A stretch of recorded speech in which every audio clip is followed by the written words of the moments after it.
it's time for another installment of the Daily Mission. This is February 29th, and this is to be an encouragement for you as you realize the connection of your relationship with Christ on a daily basis, that it is not just about a Sunday experience, that God has things for us to tap into and experience on a daily basis. So with that being said, here's a quote from Henry Blackaby that I recently became connected to. This was a prayer, really, that Henry Blackaby prays. He says this: "God, where are you at work today, and how do you want to use me?"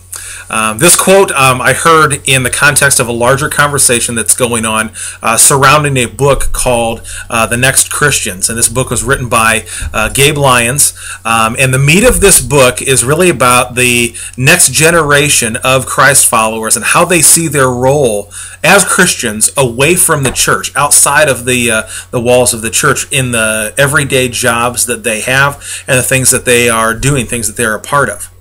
Now, within the church, we as church leaders have often done a very good job of celebrating and showcasing those who are on the mission field, those that would be in places like Africa, like Central America, and just all far-flung places all over the globe. And we would invite them to come in.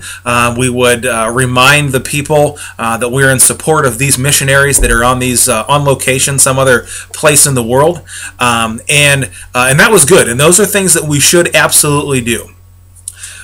One pitfall of this, though, is that those who sit in the pews on that given Sunday, there has this potential to become disconnected from God's work, because it is obvious, as the missionary talks about all that's going on in people's lives, getting rearranged by God and work that is being done and so on, that the average Joe sitting there on that Sunday, who works construction or is a barista at a coffee shop or works at the hospital, can feel very disconnected from what God is doing. And the missionary, obviously, they are involved in the work of God, but me, I'm bussing tables, or I am managing an office.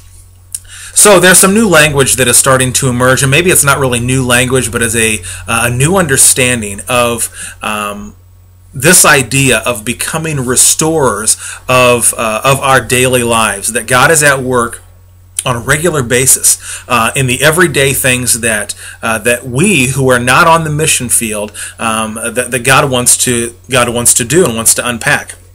So this idea of becoming restorers is highly biblical, and I don't need to make all of the references to that. That might be some good homework for you to think about and reread some of those biblical stories about what God was doing to restore ordinary places.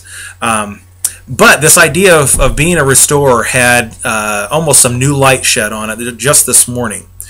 I worked in student ministry for a long time, and never really connected this idea of restoration with the things that I was telling and teaching students in student ministry. And there's something that was missing, obviously, in those teaching times, because inside of us, I think this is one of the things that God has placed inside of us, that there is this desire, this want to be involved in putting things back together, to repairing and fixing things that are broken. But if I'm only calling students to give their lives to Jesus, but I'm not making a big connection to the world outside of the church, other than telling them, don't smoke, don't drink, and don't have sex, that's not really a powerful life lived. The ministry of Jesus was very tangible. And you could see it in the things that he was doing in every place that he went. There was an activity to his life. And this activity was found dominantly through service and humility. And this is hard. This is very countercultural, and quite honestly doesn't have a very high profit margin. But with that in mind, let me read for you out of Romans chapter 12. This is Paul writing here. First couple of verses. "Therefore I urge you, brothers, in view of God's mercy, to offer your bodies as living sacrifices, holy and pleasing to God.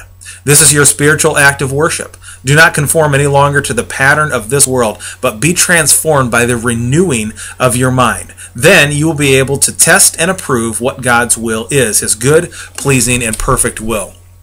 Something that Paul touches on there that actually begins to run through this chapter in Romans is the idea of sacrifice. That sacrifice is a part of the life of Christ. If you and I are to be restorers of the places that we work and live and do business and all of the interactions that we have, there has to be sacrifice involved. That is one of the core things.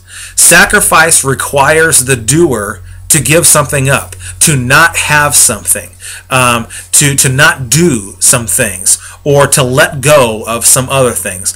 Once again, this is very hard. But sacrifice, this idea of sacrifice, has just entrenched in it that there will be things that I have to give up if I'm going to do something else. And the larger question is this: are we willing to let go of or put some things down before I know what that new thing is that God is inviting? That's hard, because in our culture we like things that are linear. It lines right up. It is very simple. You put this down and you get this. 2 + 2 always equals 4. But in that question, it requires us to admit God is asking us to do something different, but we don't know exactly what that is. But I'm never going to get there, to that new thing, unless I am willing to put down this thing I am doing now. So, there it is. That's the hard part of living the life of Christ and being engaged fully on a daily basis, to recognize the depth of our mission. So I hope this is encouraging, if not maybe a little frustrating. I know it is for me. These are questions that don't have answers just yet. But it is part of understanding that daily sense of mission that God is inviting in our lives.